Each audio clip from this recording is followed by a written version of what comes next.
Vous savez que dans l'histoire, les départements et les communes marchent ensemble. Moi, j'ai initié tout un programme de financement pour les communes, quelle que soit la couleur politique. Le département apporte près de 90 millions sur 3 ans, depuis 2021 jusqu'en 2024 et maintenant 2024 jusqu'en 2026. Et on a initié ça en 2018. Au fil des années, donc c'est 3 fois 90 millions que nous avons investis sur le territoire. Et cela permet aux communes, comme Trois-Bassins, de réaliser des équipements de proximité, des jardins, des équipements sportifs, des équipements culturels, des équipements routiers. Quand vous circulez, que vous voyez que les routes s'améliorent, derrière, il y a des financements du département. Pour moi, c'est important parce qu'il faut offrir aux administrés les meilleurs équipements possibles pour pouvoir s'épanouir. Alors pour Trois-Bassins, donc, nous avons investi sur les dernières années près de 7 millions d'euros. Et au-delà de ces 7 millions qui financent les investissements, on finance aussi des actions sociales. Près de 800 000 euros d'actions sociales. Par exemple, le portage de repas pour les personnes âgées, les actions d'initiation pour les jeunes en difficulté.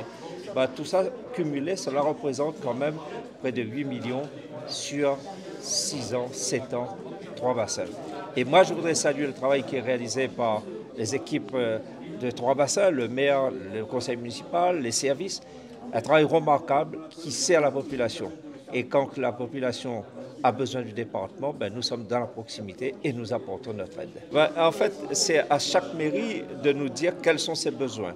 Nous votons une enveloppe et le maire, le conseil municipal décide de l'utilisation de ces crédits, de ces fonds. Comme je vous l'ai dit, des équipements de proximité. Et j'entends que Trois-Bassins maintenant veut se doter d'une piscine municipale. C'est un projet que le département pourrait accompagner dans les prochaines années. J'ai dit aussi au maire que pour Trois-Bassins, il nous faut envisager des équipements à caractère social, parce que la population de la Réunion vieillit, il y a la prise en compte du handicap, il y a l'enfance vulnérable, nous avons besoin d'équipements, d'accueil. Je voudrais que Trois-Bassins s'inscrive dans le cadre de la mise en place de ce plan d'équipement à caractère social. Donc tout cela, c'est un vaste mouvement. Et quand je viens à Trois-Bassins, c'est mon premier déplacement pour l'année dans une commune, je viens dans une commune qui a une vision de son territoire, une vision de son avenir. Et je souhaite que toutes les communes de La Réunion s'inscrivent dans le cadre de ce mouvement. La population est dans l'attente d'équipements de qualité. Vous voyez, donc ce n'est pas parce que la commune est moins peuplée, comme Trois-Bassins, c'est une commune qui doit avoir à peu près 7 500 habitants, donc ce n'est pas une commune extrêmement peuplée, c'est une commune difficile, parce que ça part de la mer jusqu'à la montagne, donc difficile en termes d'aménagement.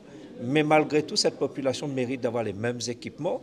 Je pense par exemple d'une piscine municipale, des équipements pour les personnes âgées, pour les personnes en situation de handicap, pour l'enfance vulnérable, des écoles de qualité, des collèges de qualité. Donc ce n'est pas parce que la commune est moins peuplée qu'elle n'a pas besoin des mêmes conditions d'accueil que par ailleurs. C'est pour ça que le département veille à un équilibre en termes d'aménagement. L'équilibre, l'égalité des droits, l'égalité d'accès de tous aux mêmes équipements et à des équipements de qualité.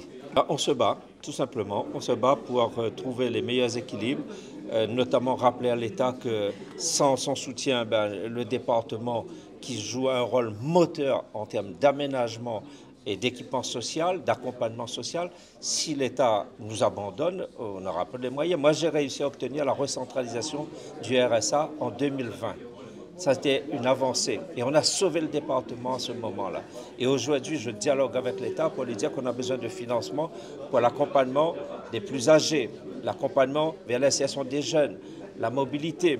Sur tous ces domaines, je veux que l'État reste présent à nos côtés. L'amélioration de l'habitat, on a obtenu des avancées avec la LBU qui vient un peu financer l'amélioration de l'habitat. Donc c'est un combat permanent. Et c'est vrai que notre budget, le budget du département, est difficile. Il est extrêmement contraint, mais ce n'est pas pour autant qu'il faut baisser les bras. Donc il faut rester volontariste, il faut rester optimiste et se battre tous les jours pour aller chercher des fonds, l'accompagnement des banques, l'accompagnement de l'État et surtout qu'on ait de bons projets. Et ici à Trois-Bassins, je le dis, je suis vraiment agréablement surpris, mais en même temps, je suis très content de voir que Trois-Bassins dispose d'ingénieurs, d'une qualité d'équipe qui peut mettre en place des projets structurants pour le territoire. Et ça, c'est bon.